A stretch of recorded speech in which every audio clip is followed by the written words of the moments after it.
किसी ने बड़े कमाल की बात कही है कि जो इंसान खुद के लिए जीता है उसका एक दिन मरण होता है, लेकिन जो इंसान दूसरों के लिए जीता है उसका हर दिन स्मरण होता है।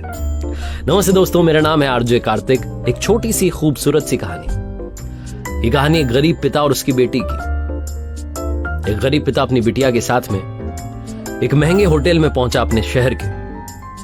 फटे पुराने कपड़े उस व्यक्ति ने पहने हुए थे, उसकी बेटी ने स्कूल की ड्रेस पहनी हुई थी। स्कूल से सीधा उसको लेकर के आया था। जब अंदर पहुंचे तो वेटर ने कहा कि सर आप क्या खाना पसंद करेंगे, आपका ऑर्डर बता दीजिए। तो उस व्यक्ति ने कहा कि आप मेरी बेटी के लिए एक प्लेट पाव भाजी लेकर के आ जाइएगा बस। वेटर ने कहा कि सर आप कुछ नहीं लेंगे, आपके लिए कुछ लेकर के आऊं। तो उस गरीब पिता ने कहा कि मेरे लिए कुछ नहीं, आज मेरी बेटी के लिए पार्टी है।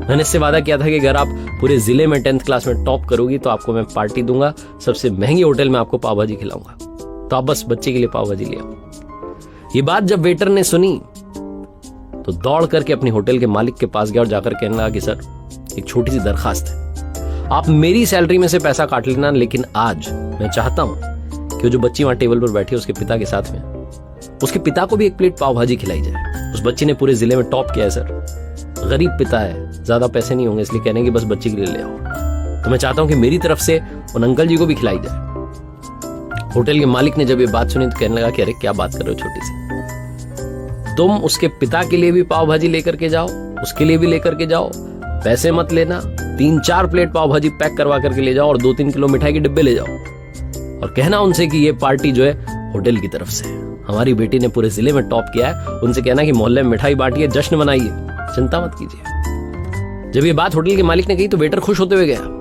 उसने कहा वाह क्या बात है, कितने अच्छे मालिक के यहाँ पे नौकरी कर रहा हूँ, कितना अच्छा बंदा, दिलदार बंदा है। वो लेकर के पहुंचा 2 प्लेट पाव भाजी। तो वो गरीब पिता चौंक गया। उसने कहा कि अरे क्या, मैंने तो एक ही मंगाई थी, मेरे पास पैसे नहीं है। वेटर ने कहा सर शर्मिंदा मत कीजिए, हमारी तरफ से आपकी बेटी ने, हमारी बेटी ने टॉप किया। ये मिठाई के डिब्बे 3-4 प्लेट पाव भाजी और पैक कर दिया, आप लेकर के जाइएगा, जश्न मनाइएगा। पिता और पुत्री खुश हो गए। कई साल इस बात को बीत गए। कई सालों के बाद में वो बेटी जो थी वो यूपीएससी की तैयारी करके कलेक्टर बन चुकी थी। किस्मत थी, ऊपर वाले का करिश्मा था कि उसी शहर में उसका आना हुआ, वहीं कलेक्टर बनी।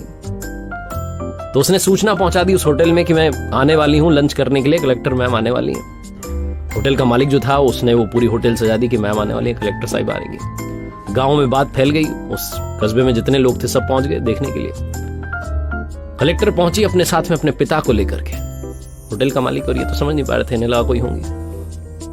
कलेक्टर ने कहा कि शायद आपने पहचाना नहीं, हम वही पिता पुत्री हैं जो मेरे 10th क्लास में टॉप करने पर आपने पार्टी दी थी। हम वही पिता पुत्री हैं, आज फिर से आए और आज पार्टी हम देंगे आपको, आपके पूरे स्टाफ को और पूरे शहर को। आपने गरीबी का सम्मान किया। आपने उस दिन जो पार्टी दी, मुझे बताया कि मुझे कितनी और ऊंचाई तक पहुंचना है, कितनी और बड़ी मंजिल को छूना है। आपने एक नई प्रेरणा दी थी और आज मैं उसी प्रेरणा का एहसान चुकाने के लिए आई हूं। वो जो मैडम थी कहती जा रही थी और आंखों से आंसू बहते जा रहे थे।